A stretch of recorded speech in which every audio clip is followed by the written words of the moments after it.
আজ যাচ্ছি গয়না কিনতে। আমি এত লেট করেছি, মা আমার খুব রেগে গেছে, মুখটা দেখতেই পাচ্ছ।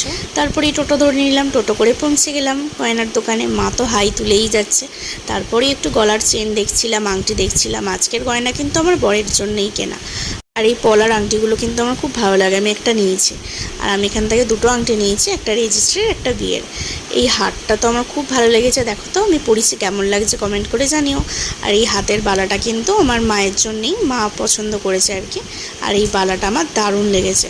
আমি নিইনি যদিও বা, এখন সোনার যা দাম, সোনার দাম শুনে তো বিয়ে করতেই ভয় লাগছে। এই গলার নেকলেসটা দেখো, এটা কিন্তু পুরো সোনার, অনেক টাকা দামও কিন্তু। আমাকে একটু দেখিয়ে দিলাম, তারপরেই বেরিয়ে পড়লাম। বেরিয়ে একটু ফুচকা খেয়ে নিলাম। এই দোকানে ফুচকাটা জাস্ট ওয়াও করে ডোম জুড়ে। তারপরেই এক প্লেট চাউমিন নিয়ে নিলাম। আর এই মলটা দেখেছো, সুপ্রিম মার্ট, এখানে কিন্তু আসবো পুজোর আগে কেনাকাটা করতে। তারপরেই সোজা বাড়ি চলে এলাম। আজকের মিনি ব্লগ কেমন লাগলো কমেন্ট করে জানিও কিন্তু। টাটা।